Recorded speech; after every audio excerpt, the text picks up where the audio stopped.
Wa Garoma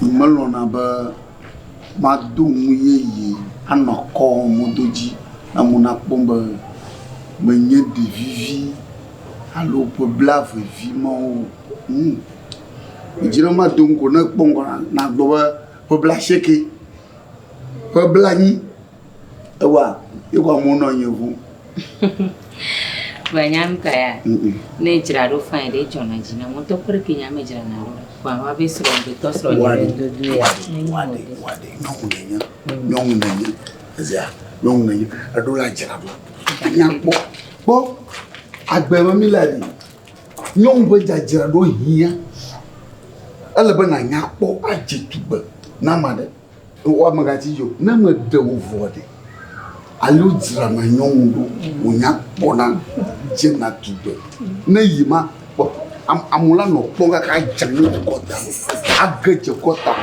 ya tabo to mo no nare amare bonya ni to imagine ba mawo on passe ça amé ko matinga ba le ba ma popo mo boko le mo madogo ni onya o to blogué what the country da como Lomé mali de majiba o troya ne duku ni kaka duku o troya ni duku ago oh mi boa ela lete ela hama ela é verdade oga tu gua lelo hopo ya nyepe nkufi bia do mi jesi mi ano no cha fika wa de chile okay go bona mo de kaje ko abai ko ya ye me ki e fina we ni so wa akpo mi jesi a oko ye ben ko fe bia nka ni ba be ko ye ben ko fe bia jameda muka o ngbeto sro nya ikembe ma de fia mi ya lo o je se mi abe fe a o benga ngbeto sro nya ikembe ma de fia mi ya wa akponenye la shiu ene be adame ya ame ya awudodo atako elo awudodo mega no mpupu na ma pra na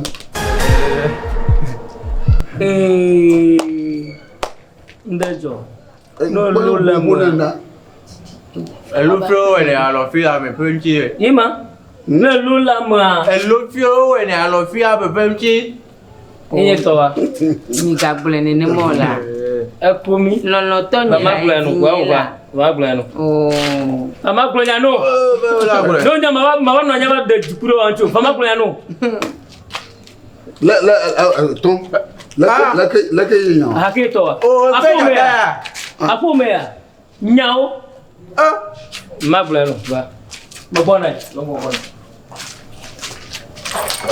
Gomiju. Alona, baga. Zomayi. Kosa je de mo. Mi ga wona re ke. Zona majila. Baga. Kosa je de mo. Ola poem. Bobo kosa je de mo. Ola poem. Nya ko ka me ba. Nya ba apo mo ma wa. Nya ba apo mo ma wa. Ko ye pe ku fe be. Ola poem. Oh, ato, leka wow.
M'sou Roma. Ouais, à peu près 4 ans. Monde on confia.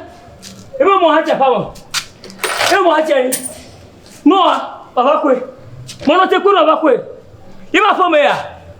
On est vivant, ne te fonce ça. Toi bi o Roma ko ne be akloro. Hein, o luma ma ko be akloro. Bon. Moi je ga fama yega. Non pas on voilà.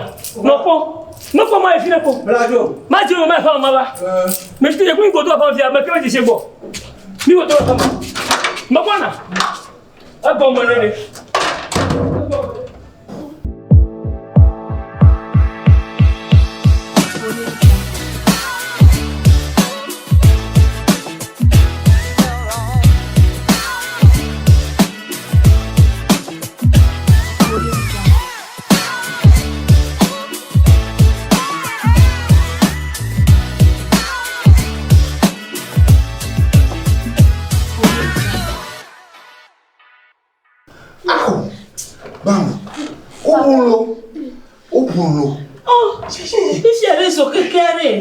Tu vis mal là. Oh, pour faire des Jésus mon bug.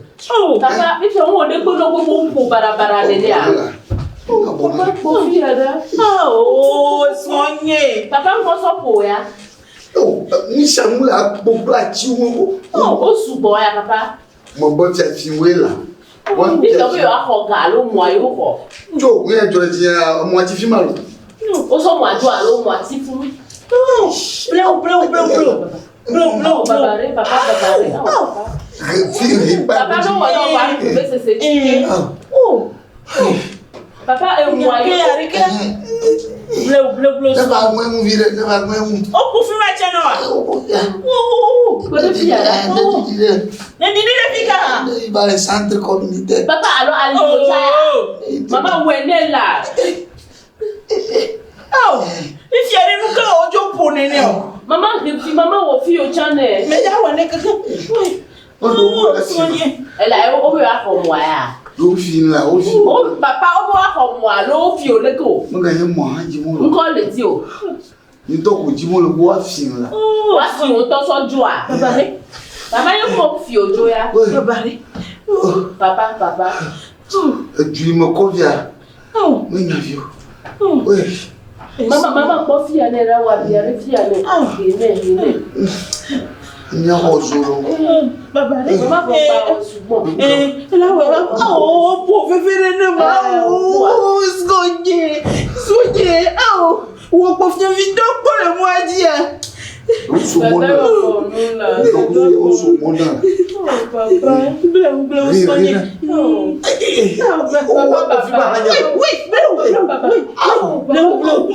Bleu. Il faut tout manger. Papa va baler l'eau.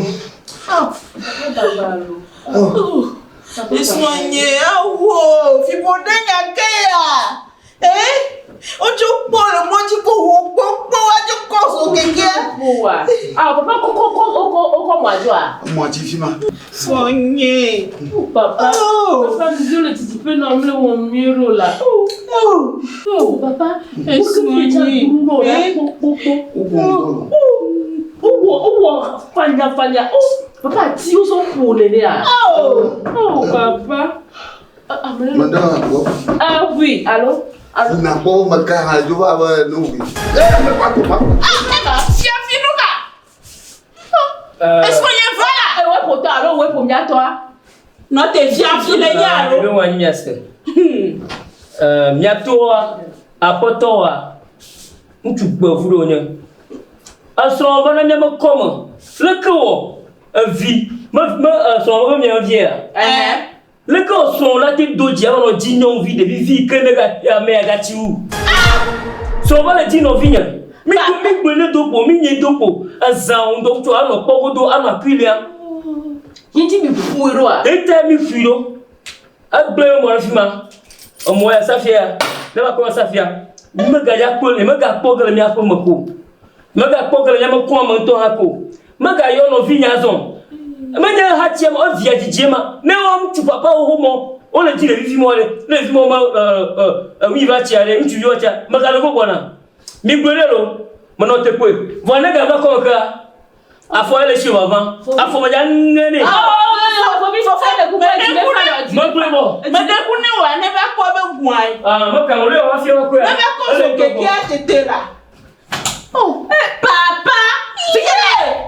Papa va le dire au bébé. Papa va le dire au vie. Et toi? Bon. Et toi, Fico? Et toi, il Fica? Papa, vous n'avez pas de vous pour ya. Vous n'avez pas de vous pour ya. Eh, c'est tout mon pour. On va le dire au vie le coup. A tout climat pour moi là. Encore on peut pas le dire papa, on peut pas le dire depuis que y a gashiwa a dormi vite. Papa, bien y a to a yorelo. Bien y a to a yorelo. Bon le bon. Bon, on doit de. Et moi ça fait avec beso. Ayo nyo pour moi ça fait go. Oh là. J'ai fiton yola so mon ça fait bana. J'ai fiton so na mon ça fait bana mais la première. On va nous comme ko. Ngara yonyo mviako mba yonga japo le fugo tigoyo ona mola kura ano do from nenia awo gbogbo ano do from nenia ba to na me fiafio okoye si pa vio adome vio re boy yi be diati enyoa o pa seigneur o be ngara ko bo mo bia mo ta asiye o be ngara yo kwa me ko magaba yo ko me aha magaba yo ko me ko maga yo innovation ma touf maga touf ma ale mo ga ko mo kwa bena mo ko ge maga yo no vio maga to bu ko mo re no je ma yo ya tete obe yin na mo ko ge fika le damaro le yin na ko ge mo yin wo bo fi mu a akao anti mu no chien papa akora do ka mo ka sika ere bana. Yé. Bonsoir, quoi Ajobi, boy, non. Ajobi, il y a bien, on va vivre. Ok.